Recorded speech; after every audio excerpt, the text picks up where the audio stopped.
आज हम शुरू कर रहे हैं सॉल्यूशन का लेक्चर नंबर 3, जिसमें हम पढ़ेंगे फॉर्मेलिटी एंड पीपीएम। ये दो ऐसे टॉपिक्स हैं जो आपने बहुत कम पढ़े होंगे। आपने पिछले टॉपिक्स में molarity, normality, molality, mole fraction तक पढ़ लिया है और मैक्सिमम बच्चों ने यही टॉपिक्स पढ़े होते हैं। पर आज आप फॉर्मेलिटी और पीपीएम को एक बिल्कुल अलग तरीके से पढ़ोगे। तो टाइम वेस्ट किए बिना हम शुरू करते हैं। फॉर्मेलिटी, ये इंग्लिश वाला फॉर्मेलिटी नहीं है, ये केमिस्ट्री वाला फॉर्मेलिटी है। इसको डिनोट करेंगे कैपिटल एफ से। तो फॉर्मेलिटी की डेफिनेशन मैं जल्दी से लिख देता हूं। It is defined as number of 4 moles of solute present per liter of solution, per liter of solution।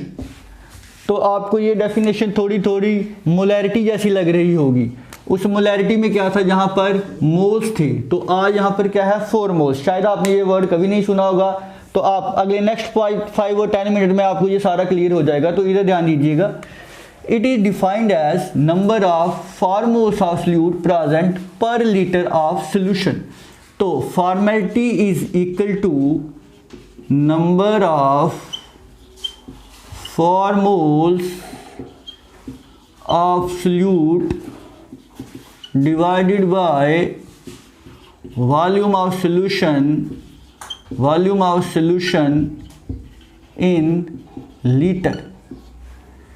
अब नंबर ऑफ फॉर्मोल्स क्या है? Number of formol is equal to number of formol is equal to mass divided by formula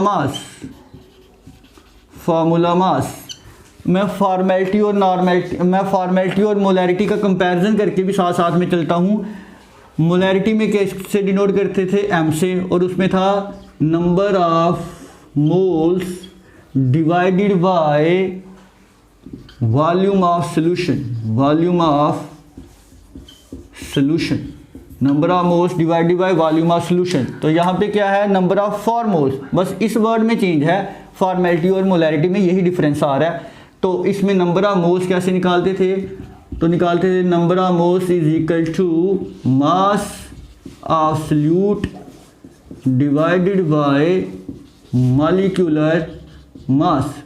तो number of फॉर्मोल्स को मैं small F से denote कर देता हूँ, is equal to mass divided by formula mass. यहाँ मॉलिक्यूलर मास था, यहाँ फार्मूला मास है। अब ये फार्मूला मास किसके बराबर होता है? Formula mass is equal to mass, molecular mass observed,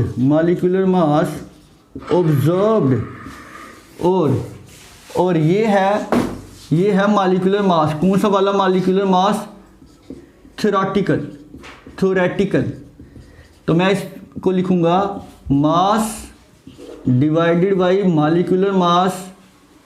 moles निकालने के लिए कौन सा मॉलिक्यूलर मास? थ्योरेटिकल। और इसको मैं लिखूंगा छोटा f निकालने के लिए, फार्मूला मास, नंबर ऑफ फॉर्मोल्स निकालने के लिए मैं लिखूंगा मास डिवाइडेड बाय मॉलिक्यूलर मास, कौन सा? ऑब्जर्व्ड। तो फार्मूला मास क्या है? Molecular mass observed. और यहाँ पे मॉलिक्यूलर मास कौन सा होता है? मोलैरिटी में थ्योरेटिकल मॉलिक्यूलर मास। अब आपको यहाँ पे कंफ्यूजन होगा कि ये थ्योरेटिकल मॉलिक्यूलर मास और ऑब्जर्व मॉलिक्यूलर मास में क्या डिफरेंस है। तो हम इसको थोड़ा सा 2 मिनट के बाद हम ये भी क्लियर कर देंगे कि थ्योरेटिकल मॉलिक्यूलर मास और ऑब्जर्व मॉलिक्यूलर मास में क्या डिफरेंस है। तो मैं इसको थोड़ा सा रब कर रहा हूँ, आप यहाँ से एक स्क्रीनशॉट ले लीजिए।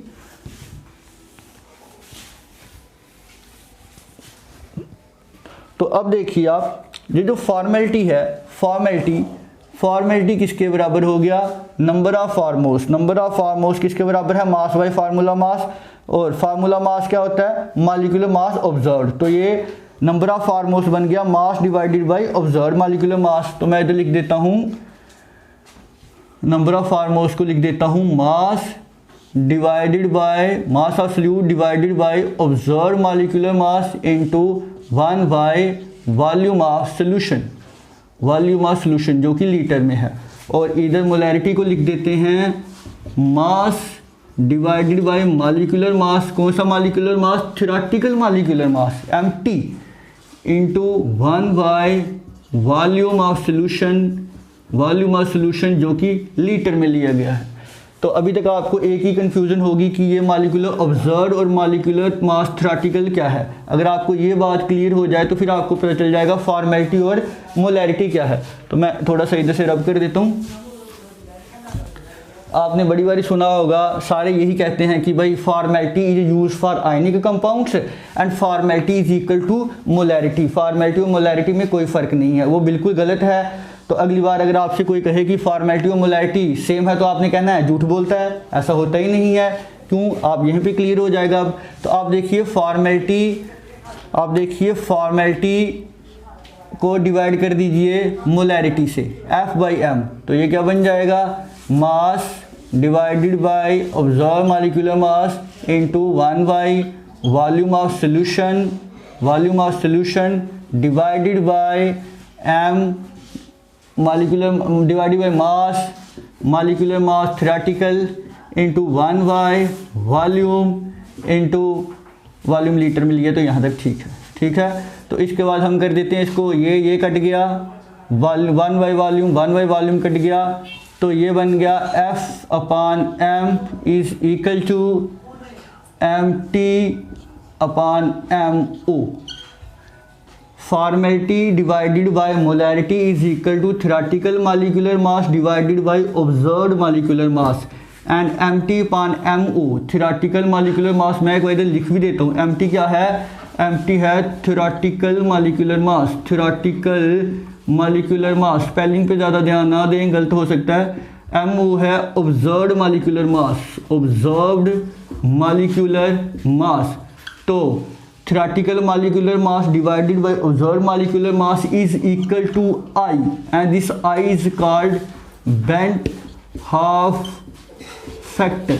ये बेंट हाफ फैक्टर आप सोल्यूशन के लास्ट टॉपिक में पढ़ेंगे पूरी डिटेल में कि बेंट हाफ फैक्टर क्या होता है।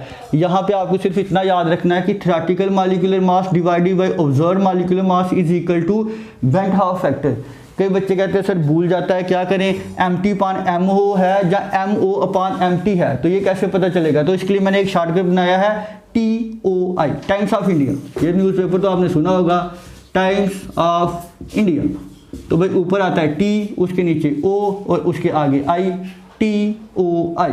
तो इस तरह से आप इसको याद रख सकते हैं। तो हमारे पास अब ये क्या बन गया, इसको थोड़ा सा रब कर देता हूँ। तो हमारे पास बन गया F formality divided by molarity is equal to van't Hoff factor. This implies formality is equal to van't Hoff factor into molarity. तो देखिए यहाँ से आपको क्लियर हो गया क्या फॉर्मेलिटी और मोलैरिटी सेम चीज़ें हैं? नहीं है। Formality is equal to van't Hoff into molarity.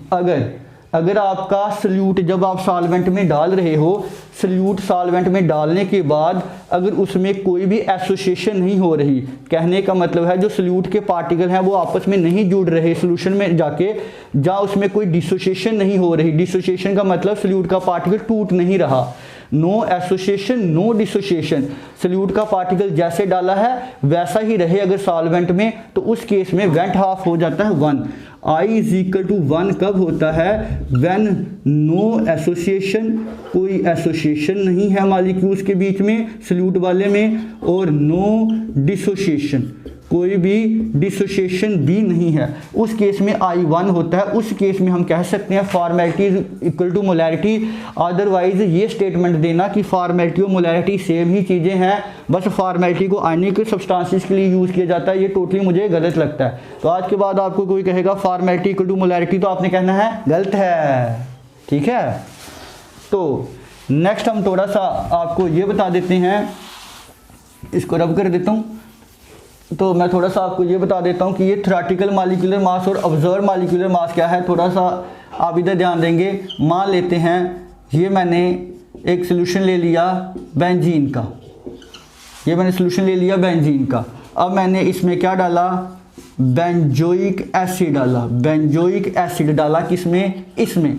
जैसे मैंने इसमें बेंजोइक एसिड डाला, अब बेंजोइक एसिड का फार्मूला क्या है? C6 H5C double bond OOH, ये है बेंजोइक एसिड। ऐसे ही मैंने जैसे ही बेंजोइक एसिड इसमें डाला तो दो बेंजोइक एसिड आपस में जुड़ के डाइमर बना देंगे। इसके साथ एक और बेंजोइक एसिड जुड़ जाएगा जब मैं इसमें डालूंगा।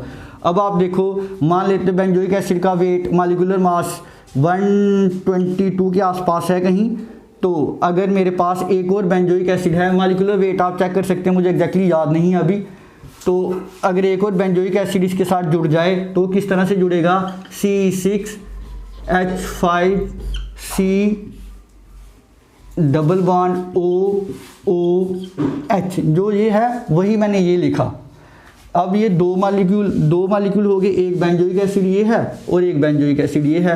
तो जैसे ही सॉल्यूशन में डालते हैं, सॉल्यूशन में तो लाखों करोड़ों बेंजोइक एसिड के मालिक्यूल्स हैं, नंबर ऑफ मालिक्यूल्स, तो हर दो मालिक्यूल आपस में जुड़ गए हैं, हर दो मालिक्यूल आपस में जुड़ गए हैं, हर दो मालिक्यूल आपस में जुड़ गए हैं। तो दोनों ने जुड़ के क्या बनाया है, डाइमर। दोनों ने जुड़ के बनाया है डाइमर। जुड़ता क्यों है, इसका O इसके H के साथ इंटरेक्शन करेगा, इसका O इसके H के साथ, तो ये जो हाइड्रोजन बॉन्डिंग बन जाएगी, ये जो दो बेंजोइक एसिड हैं इनके बीच में हाइड्रोजन बॉन्डिंग बन जाएगी। अब ये पूरा एक मॉलिक्यूल बन गया, अब ये पूरा एक मॉलिक्यूल बन गया।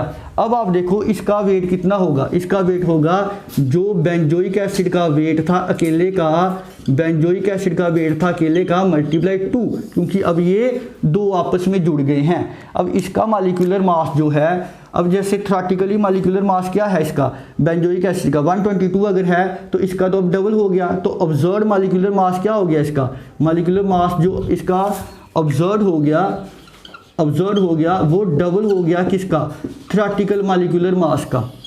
थ्योरेटिकल मॉलिक्यूलर मास का ये डबल हो गया। क्यों, क्योंकि इसमें दो मॉलिक्यूल्स आपस में जुड़ गए और एक डाइमर बन गया।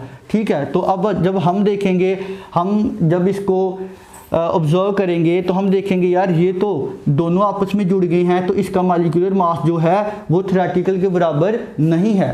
थ्योरेटिकल मॉलिक्यूलर मास डिफरेंट है, ऑब्जर्व्ड मॉलिक्यूलर मास डिफरेंट है। तो अगर आपको अगर थ्योरेटिकल मॉलिक्यूलर मास और ऑब्जर्व मॉलिक्यूलर मास दिया हुआ है, MO भी है MT भी है, तो आप उससे बेंट हाफ I निकाल सकते हैं, आप उससे I निकाल सकते हैं। तो ये सारा कुछ था एक फॉर्मेलिटी के बारे में। तो अभी हम फॉर्मेलिटी को छोड़ के नेक्स्ट टॉपिक पे आते हैं PPM में। तो मुझे लगता है आपको फॉर्मेलिटी के बारे में काफ़ी सारा कुछ क्लियर हो गया है। ये वाला फार्मूला आप एंट्रेंस में यूज़ करोगे, formality equal to van't Hoff into M।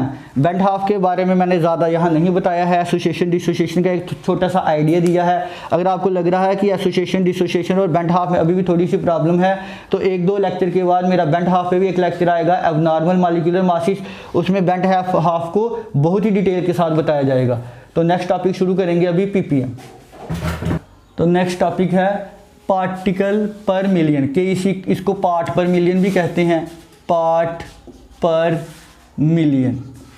तो वर्ड से पता चल रहा है पर मिलियन, एक मिलियन में कितने पार्टिकल्स हैं सल्यूट के। तो इसको पढ़ाने से पहले मैं आपको एक पहले से रिवाइज करा देता हूँ। आपको याद होगा, आपने एक बार पढ़ा था मास परसेंट। तो मास परसेंट में आपने कहा था मास ऑफ ए, जो मास ऑफ, अगर आपको दो कंपोनेंट हैं A और B, अगर मैं मास परसेंट A का कहूँ तो आप कहोगे mass of A divided by mass of A plus mass of B into 100। आपने इंटू 100 इसलिए कहा था क्योंकि मैंने आपको परसेंट पूछा था, 100 के पीछे कितना पार्टिकल्स होंगे। जैसे मैं आपको कहूँ मास percent of B, mass percent of B, तो आप कहोगे मास ऑफ B, ऐसे भी लिख सकते हैं, M से भी लिख सकते हैं, छोटे m से, आपकी मर्जी है, mass of B divided by MA plus MB की, MB का मतलब है टोटल मास, तो mass of B divided by total mass of solution into 100। तो आपने कहा कि मास परसेंट अगर आपको B निकालना है तो वही होगा मास ऑफ B कितना है, टोटल मास सॉल्यूशन का कितना है, और उसको मल्टीप्लाई 100 से कर दीजिए, क्योंकि आपने परसेंट पूछा है। परसेंट जहाँ पे है पर मिलियन, एक मिलियन पार्टिकल्स में सल्यूट के कितने पार्टिकल्स हैं। PPM हम कब यूज़ करेंगे, हम यूज़ करेंगे when solute is in very low concentration, जब सल्यूट बहुत ही कम कंसंट्रेशन में है। जैसे आपके dust particles in air, dust particles in air हवा में कितने डस्ट पार्टिकल्स हैं, ऐसी वाली कंसंट्रेशन को मेज़र करने के लिए ppm यूज़ कर सकते हैं।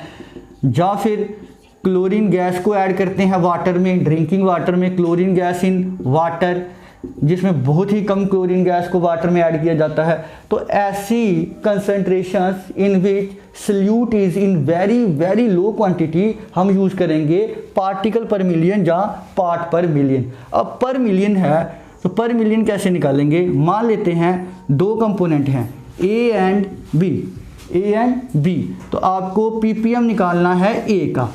ppm ए और बी अगर दोनों का वेट दिया हुआ है, अगर इसका भी वेट दिया है इसका भी वेट दिया है, तो हम कहेंगे ppm बाय मास, कि दोनों का वेट दिया है। अगर मुझे ppm ऑफ ए निकालना है, ppm ऑफ ए निकालना है, तो मैं कहूँगा mass of A divided by total mass लिख लो, जब mass of A plus mass of B into per million है, पर मिलियन, पर 100 होता तो मैं इधर ऐसे लिख देता, पर मिलियन है इसलिए मुझे मिलियन लिखना है 10⁻⁶।